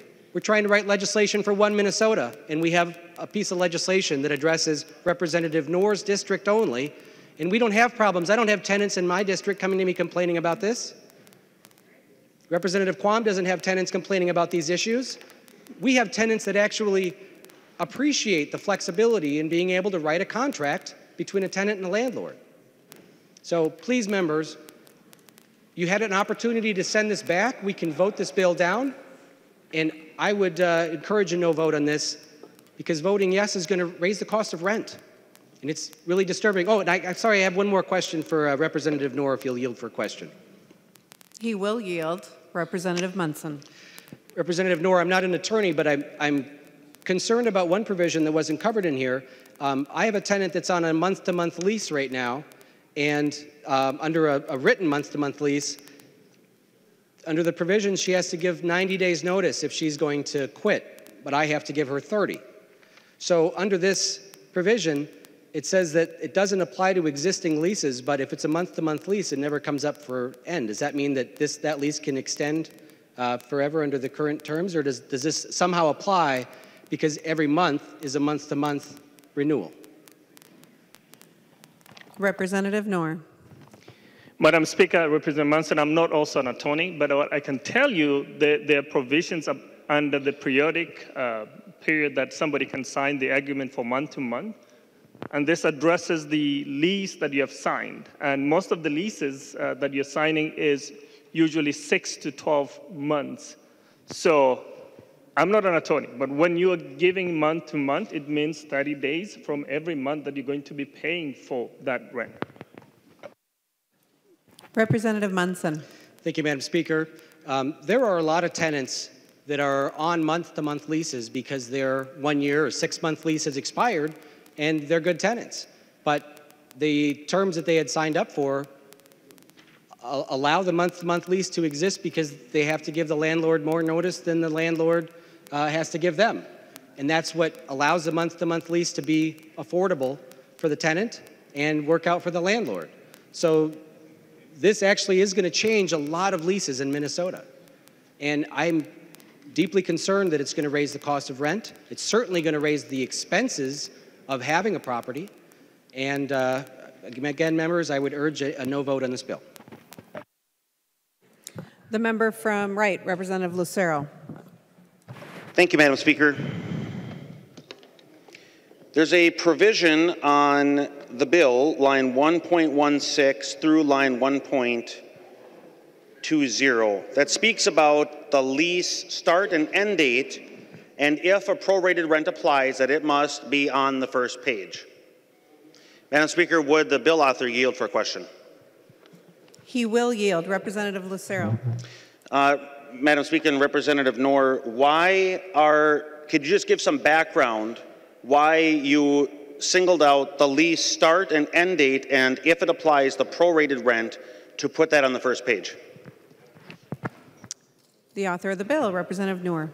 Madam Speaker, this applies to when somebody moves in on the 15th of the month and they have paid for the whole month. I think you should pay for what you're getting, not what the face value of that lease should be. So by making sure that it's not in page 7 or 8 of that lease agreement, we want to bring it forward that you know what you're signing. We're not taking away that you're going to tell that tenant that you will be paying for 15 days versus paying for a whole month. So whenever you are moving out also, you know that you're going to stay in that apartment for 15 days rather than a month. So you're paying for that 15 days rather than what's happening right now when people are paying for a whole month and just getting 15 days or even a week. So this is why we want to make sure that it's on the front page, you know what you're paying for and how many days you're paying for your rent. Representative Lucero. Thank you, Madam Speaker. And if the bill author would yield for another question? He will yield. Representative Lucero. Madam Speaker and Representative Noor, as far as you're aware, is there anything else in existing state law that mandates where provisions must be on leases, or would this be the first instance of a particular provision having to be on a particular page, in this case, the first page? Representative Noor. Madam Speaker, as someone who has seen lease agreement, I think there's some requirement that some few things have to be on the front page, but I'm not aware of any legal process personally. Representative Lucero. Thank you, Madam Speaker. Well, I have a copy of the lease that I use. This is a 25-page lease. I'm sorry, it's a 23-page lease. And last year, I referenced, I'll hold up just the first page here. Last year in committee, I referenced that on my first page, about a third of the way down or so, I have written in words underlined, this is a legally binding contract, please read it carefully. And if you could imagine, I had a lot of white space on the top, which pushed everything else down. So members should be aware that obviously there's a lot of provisions that are contained within a lease, a few additional, in addition to the start end date, and prorated if it applies. There's the amount of rent that would be paid. The method of payment. Is it a check or is it electronic? That has to be included. That's important for tenants to know. The security deposit. Is there a late fee? What is a late fee? When would the late fee apply?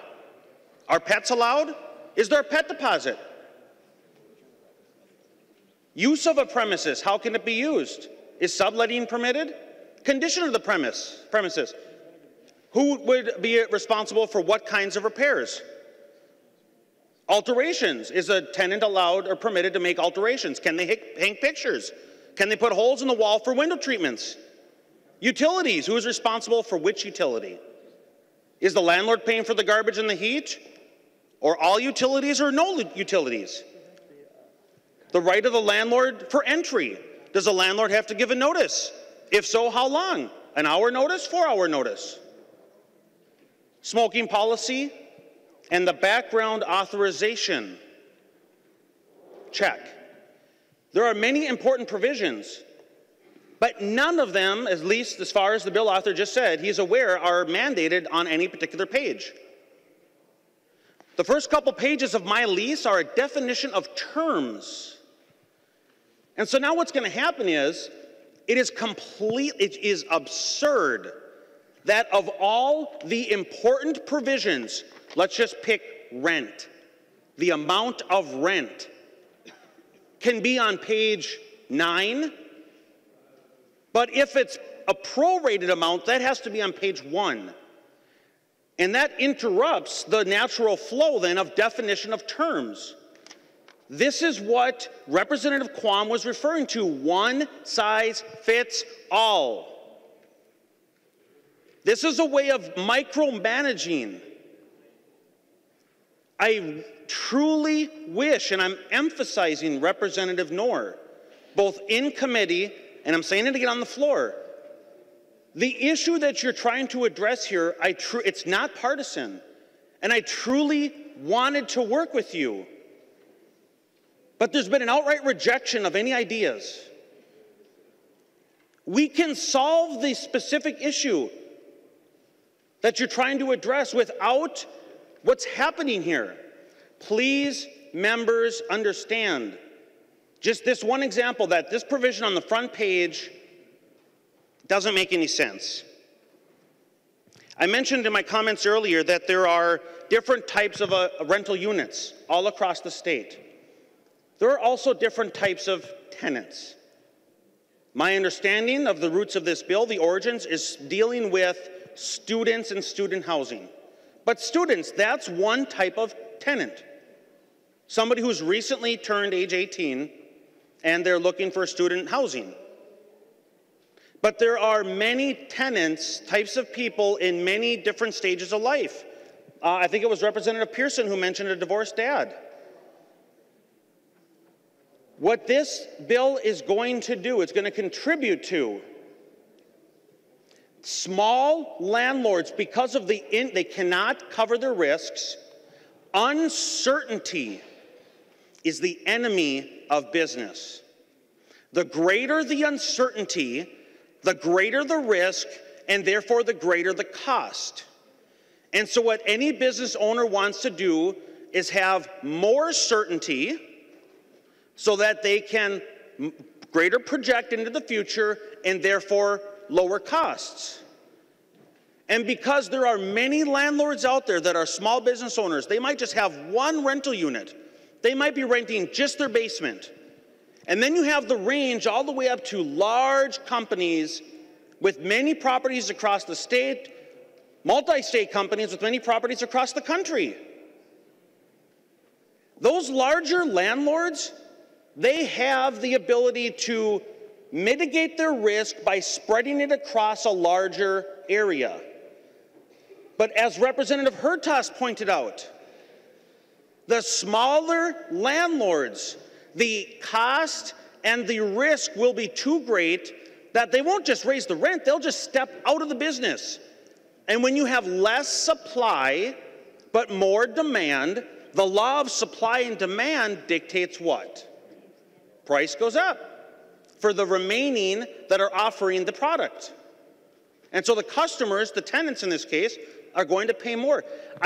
It's so frustrating, Representative Noor, that there's just an outright rejection of these other ideas, or the willingness to, the line of questioning that Representative Munson was asking you, the willingness to accept that landlords under your bill are going to have a greater risk, they're going to have a greater cost, or that rents would go up. You said no to all three of those, or you danced around the question. A complete unwillingness to see through the lens of the small landlords how you and your, I should say not you, Point your of order. language. Madam Speaker. Representative Becker-Finn, for what purpose do you rise? Point of order. State your point of order. It is Masons 124. It is not the person, but the measure that is the subject of the debate. Thank you, Representative Becker-Finn. Just remind the body to keep the discussion to the subject at hand. Thank you. Representative Lucero. Thank you, Madam Speaker, and thank you, Representative Becker-Finn. It is not Representative Noor that's at issue. I appreciate that reminder. It is the bill language. Representative Noor, it is deeply frustrating that the bill language fails to incorporate any of the ideas in here from other members on this side of the aisle or from small business owners of the reality of what's going to happen as a result of this. Increased risk, increased landlord expense, and increased passing those on to the tenant in increased rent.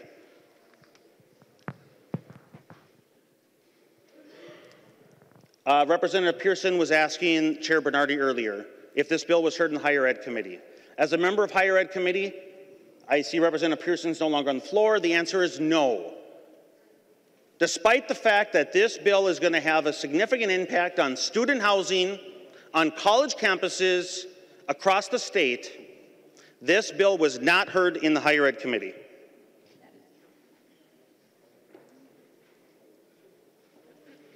So as a result of landlords stepping out and no longer offering their properties for rent, what are we seeing being constructed in the apartment or rental space? Workforce housing. What is workforce housing? Workforce housing is the admission that rent is too high and that government will subsidize a portion of the rent so that the landlord can charge a lower rent to the tenant. Members, that is the direct result of a shortage of rental units or landlords that choose not to rent, is that it's the companies that come in and provide the workforce housing to subsidize the rent, and what does that do? It creates certainty, because now the landlords have certainty, and because of that greater certainty of government subsidizing the rent, they can charge a lower rent. I truly wish we could have worked together to come up with something to solve the scenario that's experienced in a small area of the state by a small type, a single type of tenant. Instead of blowing this open to the entire state, instead of one size fits all to all rental units and rental types. And I'll end with this. Madam Speaker, Representative Munson spoke about the flexibility. These larger companies, do you know the criteria that they use for their rental screening? They have the policies across the board. One of the policies, for example, is a very typical policy that you must have a third, the rent can be no greater than a third of your gross income. Well, I as a landlord, I have a more lenient policy because I have the flexibility in my tool set to be able to negotiate that. Because members, with this last Great Recession, there are really good people that lost their homes and were foreclosed on. They went through bankruptcy. And you know what I did as a landlord? I helped those people because the one-size-fits-all policies of the larger landlord companies, they would not have qualified. But I, as a smaller landlord with greater flexibility and a tool set that allowed me to shuffle things around, allowed them, there was a point when every single one of my tenants had either gone through a foreclosure or bankruptcy, and they had destroyed credit. How do you think I made up for the increased risk that I, as a landlord, would be incurring by renting to them at the risk of them unable to pay the rent? We voluntarily negotiated some other aspects of the lease to accommodate their situation. That's why having a flexible tool set is very important. But when you remove the tool set, good people are going to get hurt.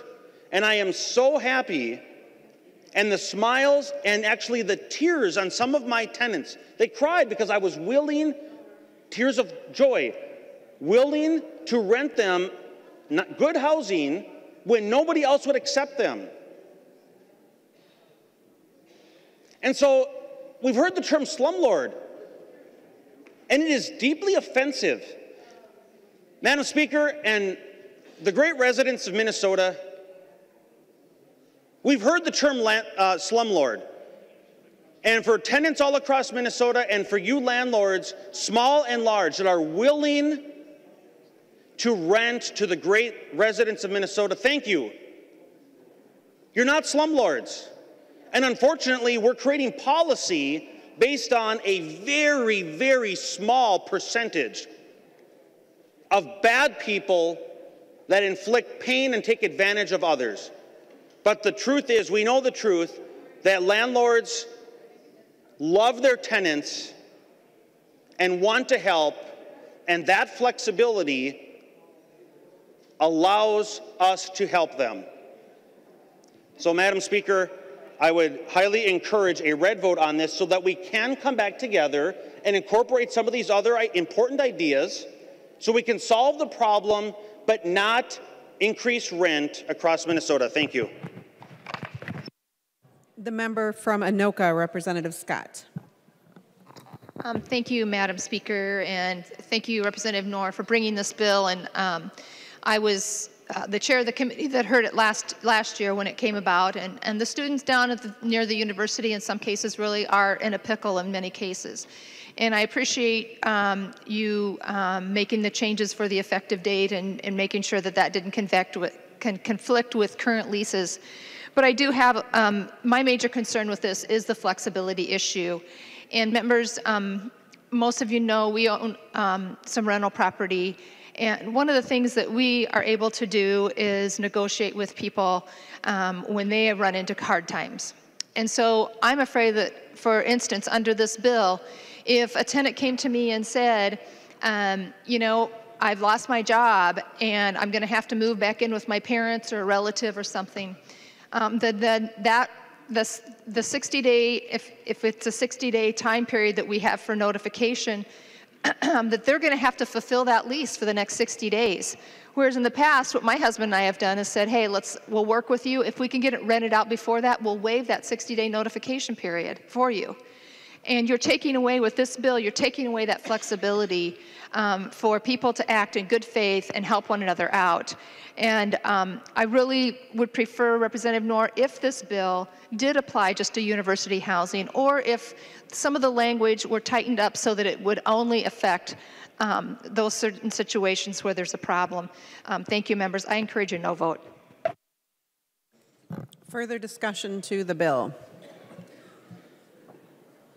Is there anybody who wishes to speak who has not yet spoken on the bill? Representative Munson. Thank you, Madam Speaker. And Representative Lucero brought up a very interesting point on the lease duration notice, because I think the terms of the lease are always first, so that everything below is defined by those terms. And I've also realized that many times I will write an amendment to the lease. Instead of writing a whole 25-page lease, we just change one term of the lease. And changing a term of a lease, maybe that's where you rent out an apartment for one unit and they change their mind and they find another roommate and they want to have the 3-bedroom unit. Well, that goes on the amendment, but that's not on the first page of the lease. And I think that this bill needs work. And so, Madam Speaker, I would make a motion to refer this to the Ways and Means Committee so that it can go back through housing, where we can actually work on some of these provisions of this bill that need work so that we're not directly raising the cost of rent in Minnesota. Representative Munson moves to re-refer House File 495 to the Committee on Ways and Means. Discussion.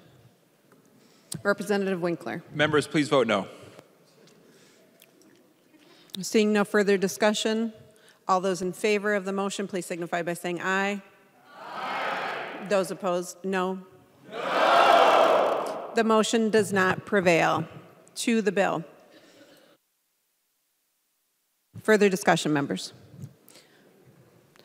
Representative Noor. Thank you, Madam Speaker and members. This is about fairness. This is about equity. This is about consumer protection. And I'm asking for your support for this bill.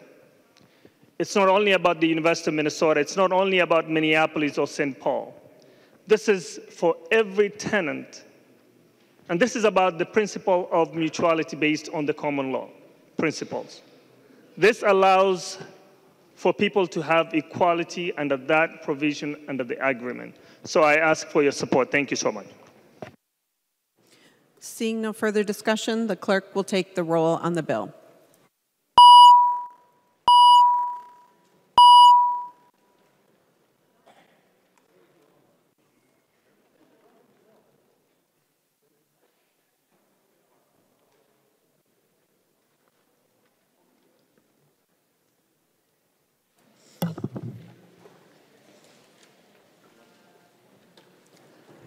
The clerk will close the roll.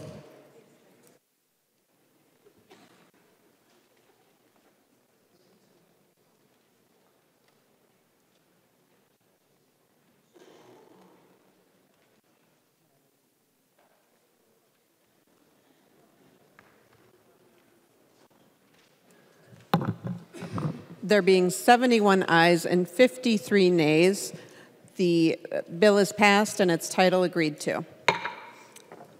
Announcements by the Speaker. Announcement by the Speaker. The Speaker announces the appointment of the following members of the House to a conference committee on House File number 400. Olson, Halverson, and Baker. Motions and resolutions. Members, there are not copies of the non-controversial motions on your desk and online. If there is no objection, the motions will be approved. Seeing no objection, the motions are approved. Motions and resolutions. Dean moves to that House File number 1543, now on the calendar for the day, be re-referred to the Committee on Ways and Means. Representative Dean, to your motion. Thank you, Madam Speaker. Friday, we got a note from Department of Human Services that there's a small fiscal note, so we have to send it back to Ways and Means before we can bring it to the floor. Any further discussion to the motion? Seeing none, all those in favor say aye. Those opposed, no. The motion prevails. Poppy moves that House File number 2302 be recalled from the Committee on Commerce and be re-referred to the Committee on Agriculture and Food, Finance, and Policy Division. Representative Poppy, to your motion.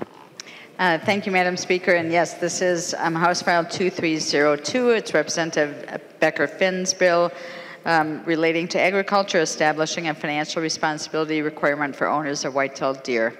Ask that be referred to our committee. Thank you. Discussion to the motion. Seeing none, all those in favor, please signify by saying aye. Aye. Those opposed, no. The motion prevails. Announcements. The member from Nicolette, Representative Brand. Thank you, Madam Speaker. For 162 years, the citizens of St. Peter have been slighted by an event that would some characterize as some of the darkest days of 1857. You see, there was a bill that passed both the House and the Senate, although they called it the Council back then, to move the capital of Minnesota to St. Peter. Even though Governor Willis Gorman also supported the legislation, there was some controversy. Since the legislation had been passed, there was a guy named Jolly Joel Roulette who stole the legislation. And he hid somewhere in St. Paul until after the legislature had convened. There go, stopping the move from the banks of the Mississippi River to the banks of the Minnesota River. I believe this action to be a great injustice to the hardworking folks of St. Peter and surrounding areas. And this, no doubt, has been a conspiracy that reaches all the way to the folks from Minneapolis and St. Paul delegations at that time as well. And, you know, back home, I go to the grocery store, I go to church, wherever I go, people ask me, when are we moving the capital back to St. Peter? To that extent, I'm asking that each members of the House read my resolution and that you've been handed out today, and that in a bipartisan way, we move the capital of Minnesota back to St. Peter, the rightful capital city. Thank you. Also, happy April Fool's Day.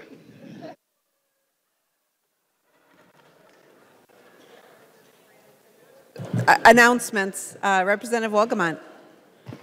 Thank you, Madam Speaker. Members, on behalf of the Civility Caucus, I want to invite all of you to a training on collaboration and negotiation tomorrow from 6 to 9 p.m. in Capitol Room 316. Light but delicious dinner will be provided. This is not an April Fool. This is the real deal, Madam Speaker. I recognize the Majority Leader, Representative Winkler. Madam Speaker, I move that when the House adjourns today, it adjourns until 12 noon, April 3rd, 2019. Representative Winkler moves that when the House adjourns today, it adjourns until 12 noon, Wednesday, April 3rd. All those in favor, please signify by saying aye. Aye. Those opposed, no. The motion prevails. Representative Winkler. Madam Speaker, I move that the House do now adjourn. Representative Winkler moves that the House do now adjourn. All those in favor say aye. Those opposed, no? No. The House is adjourned.